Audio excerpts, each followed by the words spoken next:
विधानसभा में अचानक से जो भी विपक्षी विधायक थे वो एकदम से खड़े होके पूरा माहौल बनाने लगे और कारण ये था कि नीट छात्रा के साथ जो कुछ हुआ वो अब बर्दाश्त के काबिल नहीं है। बिहार सरकार ने सोचा होगा कि मामला सीबीआई के हाथों में सौंप दिया जाएगा तो शायद उस बात का जिक्र नहीं होगा। आपको बता दूं कि स्पीकर जो है प्रेम कुमार ने भी यही बात कहा कि मामला सीबीआई के पास है, लेकिन फिर भी इस मामले के ऊपर लगातार विपक्षियों के द्वारा जो है वो बहस जारी रहा और सवाल तीखे थे, सवाल पैने थे, सवाल पूछे जाने चाहिए भी थे और लगातार पूछे भी जा रहे थे। माहौल इतना गड़बड़ाया कि एकदम से जो स्पीकर प्रेम कुमार हैं उन्होंने जो विधानसभा की कार्रवाई है उसको 2 बजे तक स्थगित कर दिया। उसके बाद बजट की पेशी होगी, लेकिन यह जरूरी था।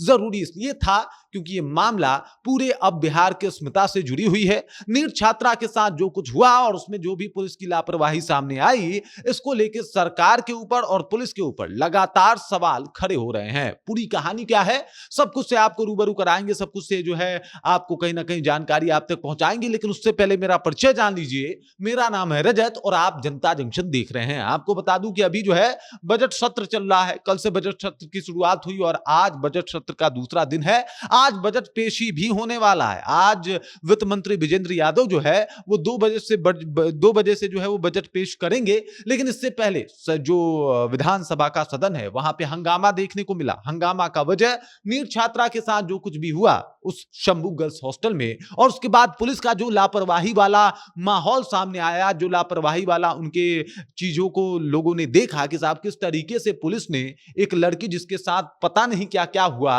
उसको सिर्फ और सिर्फ ये बता दिया कि उसने खुद से ही खुद की जीवन लीला समाप्त की है। अब इस तरीके के चीजों को देखने के बाद बिहार में रोष है और उसी रोष को कहीं ना कहीं और ज्यादा आगे बढ़ाने और उस पीड़िता की आवाज बनने के लिए आरजेडी वाले सामने आ गए। आरजेडी के साथ साथ लेफ्ट, कांग्रेस, तमाम विधायक जो है वो लगातार इस मुद्दे को उठाते रहे। लगातार रोकने के बाद भी उनकी आवाजें दबाई नहीं जा सकी और वो लगातार नीट छात्रा के बात को करते रहे, पूछते रहे कि बिहार में कौन सा लॉ एंड ऑर्डर काम कर रहा है जिसकी वजह से बिहार पुलिस इस तरीके से गैर जिम्मेदाराना हरकत कर रही है। बिहार में किस तरीके का लॉ एंड ऑर्डर है कि साहब सीबीआई को मामला सौंप दिया जा रहा है एक केस में जहां पे एक लड़की को न्याय नहीं मिल पाया, बिहार पुलिस उसे न्याय दिलाने में अक्षम साबित हुई, तो आखिरकार उस बिहार पुलिस पे, उस लॉ एंड ऑर्डर पे लोगों का कैसे भरोसा होगा। इस तरीके का माहौल विधानसभा में देखने को मिला।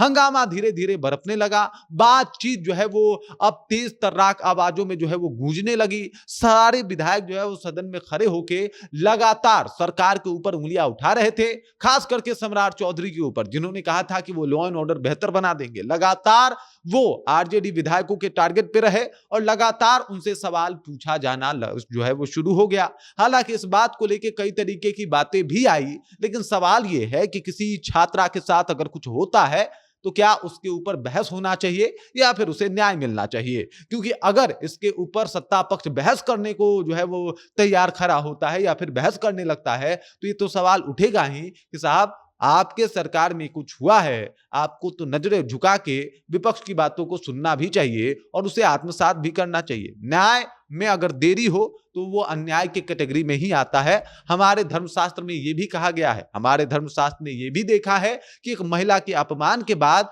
किस तरीके से पूरा का पूरा महाभारत और रामायण हो गया। यहाँ पे तो एक महिला की अस्मिता को कुचला गया और मामला सीबीआई के हाथों में दे दिया गया।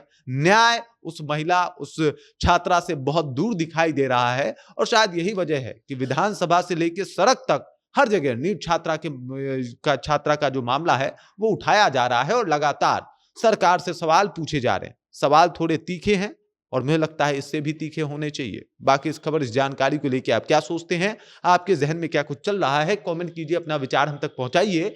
बाकी आप देख रहे हैं जनता जंक्शन और मेरा नाम रजत है।